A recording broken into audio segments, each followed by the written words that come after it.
Welcome to Late Edition Crime Beat Chronicles, a Lee Enterprises podcast. I'm Ambre Moton, the producer and editor of the show, filling in for Nat Cardona, who's taking some well-deserved time off.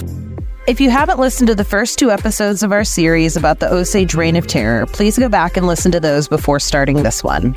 So far, we've talked about the history of the Osage tribe and how they ended up in what became the state of Oklahoma, their oil-rich land and how those rights were divided, and the horrible series of murders or suspicious deaths, kidnappings, and the environment of fear that made up what historians and journalists call the Reign of Terror. This week, we're talking about the investigations into the crimes, what they found, and more.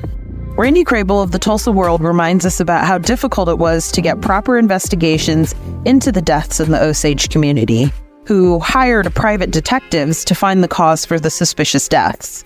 The Osage Tribal Council finally petitioned the federal government to send investigators, and in April of 1923, the Bureau of Investigation, the precursor to the FBI, assigned agents to the case. Here's what Randy had to say about the investigation. It was called the Reign of Terror because people just lived in terror. They were afraid to talk. And when the FBI came in there in 1923 to try and sort things out in their letters and reports and so forth from that time, they talk about how people are just terrified to talk, and they would not talk to outsiders at all. And in fact, has been talked about a lot with this book and movie. They wound up putting some men undercover to try and insinuate themselves into the community so they could get information, because people were afraid if they told what they knew or what they thought and they were honest about it, they'd be killed. And this was true of a lot of people. And I think Molly Burkhart at one time, she told her priest that she was afraid.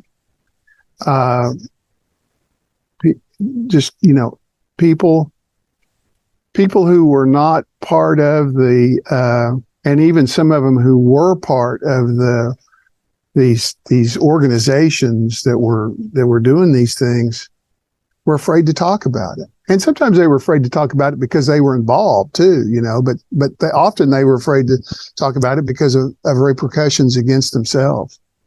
Tulsa World's Jimmy Tremmel commented about the investigation's primary target. Who were the FBI, kind of focusing on or suspecting of all these crimes? Well, Jesse Plemons plays the FBI character, I think, in the film.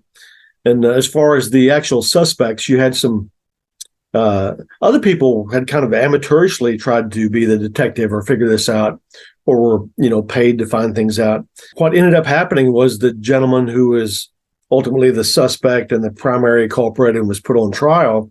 Many people was like, oh my, it couldn't be that guy. He couldn't do it because he's friendly. He was friendly to some Osages, but you just never know. It was kind of a wolf in sheep's clothing kind of deal. I asked Tulsa World's Tim Stanley about how well the BOI investigated and who they held responsible for the 24 murders that they determined were on official record. Federal investigators did a good job in so far as it went. I mean, they did investigate it. They did bring charges, and they did get convictions. I think the problem is that they were more or less content to kind of tie a bow on the whole thing at that point, and then move on, which, we see that even today in cases of mass killings or where you have serial killers or suspected of being connected to any number of deaths. Once they get the conviction on one or two deaths and they get that person off the street, often that's the end of it. For them, that the value in the case to them has, they've achieved. But that's, I think that's kind of what you had here is it was investigated, and the federal agency, which, we may have discussed previously, the one that it would become the FBI, they did a solid job in bringing at least some justice in this case. But they didn't really want to dig any further than just the initial investigation. I mean, J. Edgar Hoover, who was the boss at the time, he was well known for enjoying publicity. He saw that as valuable to the agency, and he's right. I mean, public relations matter. So, coming in and getting getting some convictions here, getting a lot of good press out of it, I think satisfied him, and he had no reason to investigate it or direct that it be investigated further. Unfortunate, but what that leaves is us here, 100 years later, and tribal members over the decades, leaves us all asking a lot of questions that unfortunately can never be answered. How many people were eventually held responsible or convicted, at least, of some of these crimes? There were 3 principal convictions, and the one that's most significant is the trial and conviction of William Hale, and 2 of the others who were convicted along with him were associates of his. He has always been considered the mastermind behind many of the slayings, although, again, I think, as we just discussed, the investigators were pretty happy to hang the whole thing on him. That made it, a cleaner case, and then they could move on. In all likelihood, there were many other perpetrators acting independently of Mr. Hale, just opportunists, again, close family members who saw an opportunity to inherit. He was the primary conviction. He was, and he was important, very significant, even if the feds didn't, go any further than this. I mean, it's just, without a doubt, he was behind several of them. He ended up, I think everyone, the 3, Hale and his associates, were given life sentences, but they were all eventually paroled after just a handful of years, which, is kind of a sad, footnote to this, is that while they did face justice, while they were convicted, they did end up not serving all that long. And so while the people, obviously, it's often this way with justice, but obviously the people that they killed, that was it for them. But these guys did eventually get out. But yeah, so 3 primary. There may have been some others in some tangentially related cases, but 3 primary convictions, and with William Hale being the chief one. We have to take a quick break, so don't go too far. Taking charge of your future starts with taking the first steps. And saving up to $30 a month on Cox Internet with the Affordable Connectivity Program makes those steps easy to take. Whether they bring you to click upload on your first short film, or join now for an online book club. Applying is easy. See if you qualify at cox.com/ACP. Non-transferable, 1 per household. Application and eligibility decisions are made by the FCC. And Randy added more details about those held responsible and a little about those who weren't. How many people were held responsible for the Reign of Terror? Almost no one. So in the case of the murders that are highlighted in Killers of the Flower Moon, the 2 main defendants, as it turned out, were Bill Hale, who was accused of being the mastermind, and a guy named John Ramsey, who was kind of a ne'er-do-well cowboy who basically just, did whatever Hale told him to do. And so each of them was tried 3 times in federal court for the same murder. And they were, the first time was a hung jury. They were convicted they were convicted in the next 2. And after the first conviction, there was an appeal, and so they had to be tried again. So those 2 guys went to prison.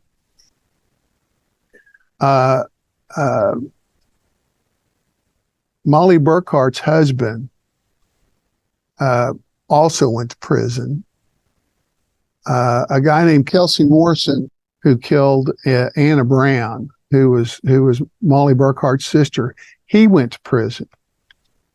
Byron Burkhart, who was Molly Burkhart's brother-in-law, even though he had confessed to killing Anna Brown, never went to prison. He testified against Kelsey Morrison, and his trial ended in a hung jury. He was never retried. And I'm getting a little bit off your question here, but I think you'll find this interesting. In the 60s, there was an Osage woman die, and she left behind a letter that said, if something happens to me, look at Byron. Well, she was living with Byron Burkhart, who had been involved in these things 40 years before. And again, nothing ever happened to him. So I think there were some others that were prosecuted, but there were very few. And one of the things you realize, especially in going through these FBI papers and reading the trial stories, is how hard it was to get convictions in these things.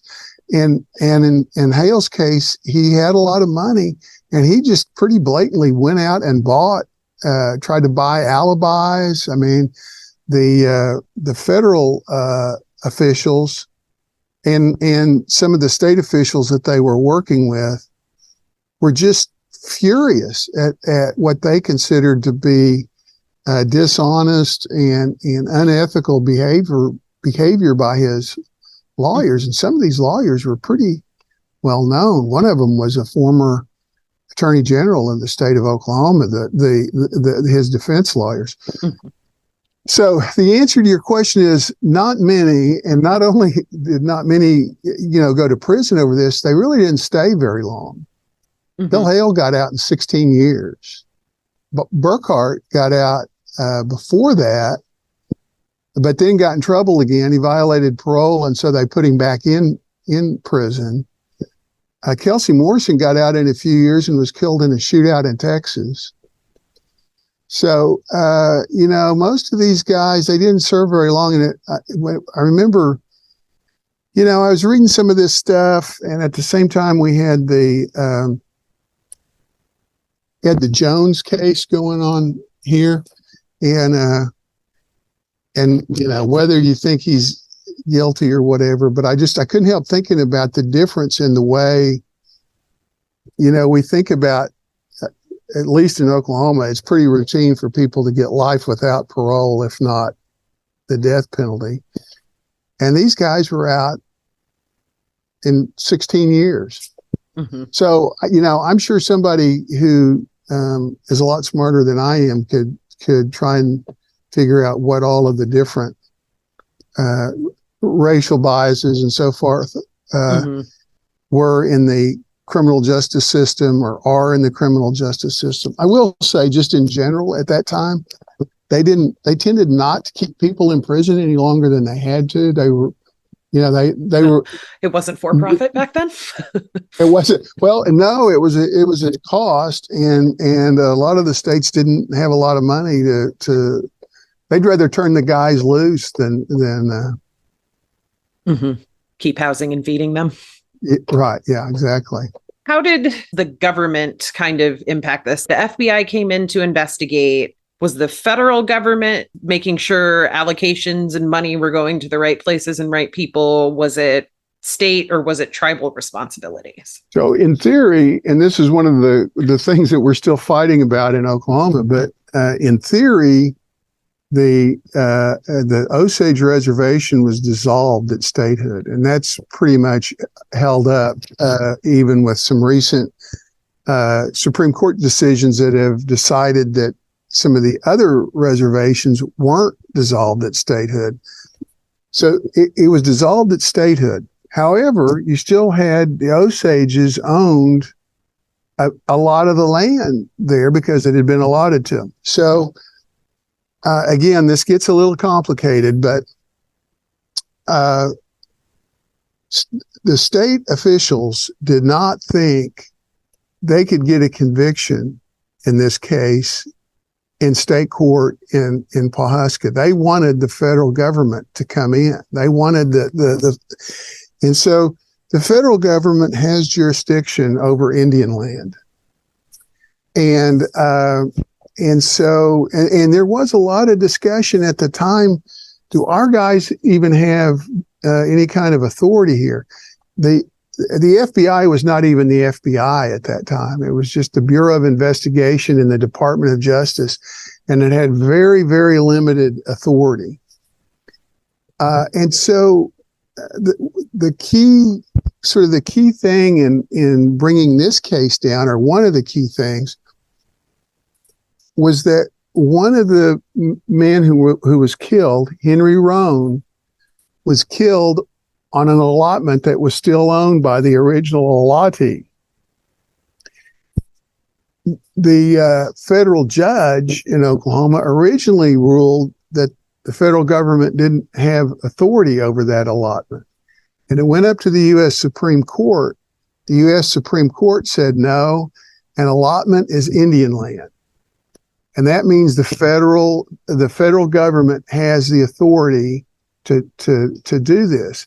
And so almost all of the real police work, if you will, on this was done by the Bureau of Investigation.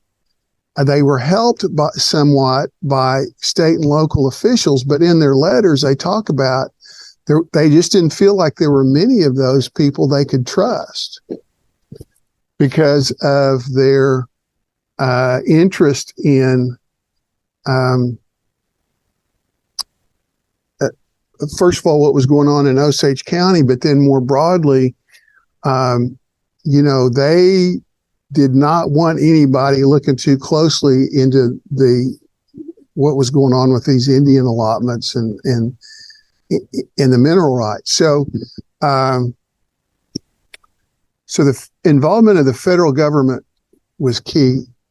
It's really unlikely that anything could have been done. And the Osage Nation had actually gone to Congress and asked them to intervene. The Osages paid a big part and maybe all of the federal government's expenses in prosecuting this case. They paid the federal government to investigate these, or at least they paid the expenses of the federal government to do that. I think another important person in this that does not get a lot of attention was Charles Curtis. And Charles Curtis was a U.S. Senator from Kansas, whose mother was a Kaw Indian who was born in what is now Oklahoma. And he was later the Vice President of the United States, and he got involved in it and pushed the Department of Justice to do something. And that, folks, is where we're leaving it for this episode. Thanks for listening to Late Edition Crime Beat Chronicles. Don't forget to hit that subscribe button so you don't miss what's coming up next. A look at where the headrights stand currently with the Osages and how the Reign of Terror has its own place in pop culture.